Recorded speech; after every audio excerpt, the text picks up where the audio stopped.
Magandang araw po mga kapatid. Nandito po kami ngayon sa Lac Montbel or Montbel Lake. Ang Lac de Montbel ay isang malaking water reservoir. Ang reservoir ay nagsisilbing imbakan ng tubig. Dito kumukuha ng supplies ng tubig ang mga kumpanya. Sila naglilinis at naghahatid sa mga bahay. Pero ang Lac de Montbel ay reservoir na lang para sa pagkuha ng tubig ng mga bumbero pag may sunog, o masyadong tuyo at mainit para sa mga puno. Yung mga helicopter nila ay kumukuha ng tubig at dinidilig sa mga forest pag sobrang tuyot para maiwasan ang sunog. Hindi na siya ang kinukuhanan ng tubig para sa mga bahay dahil ang ginagamit ng reservoir ngayon ay mga running water kagaya ng mga ilog na ang mga tubig sa bundok bumababa at pumupunta sa mga ilog. Ang Lac de Montbel ay matatagpuan sa pagitan ng Chalab at Saint-Colombe-sur-Lers dito sa South France. Ito ay popular na location para sa mga gustong lumangoy, mag-water sport at mamingwit. May mga isda din kasi dito.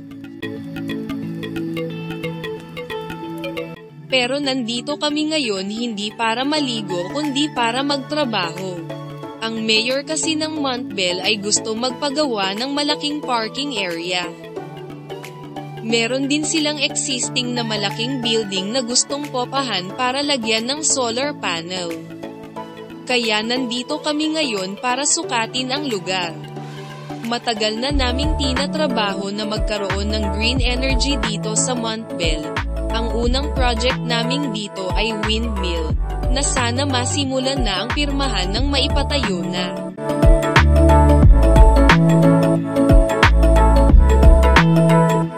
Kung hindi pa po kayo naka-like and subscribe, paki-like and subscribe na po at pakipindot na din po yung notification bell para po updated ka na. Dito ilalagay ang parking lot na may solar panel, kabilaan siya. Ito naman yung existing na building na lalagyan ng solar panel. Diyan sa bundok na yan ilalagay yung windmill pag natuloy.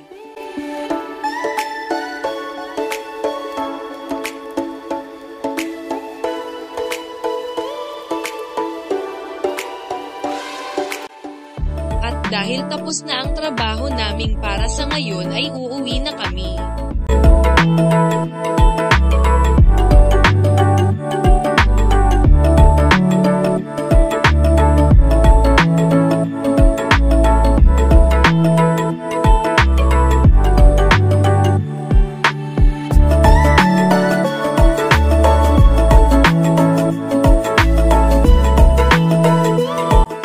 Maganda yung lugar kaya bago umalis picture muna, para souvenir.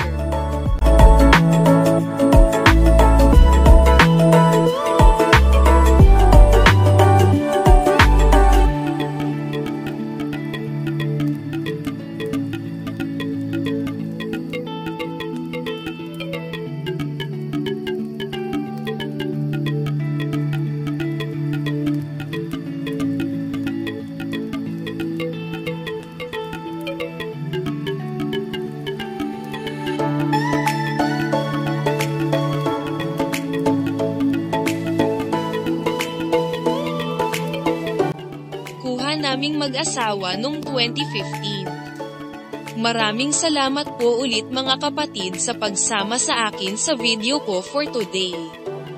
Hanggang sa susunod po, God bless.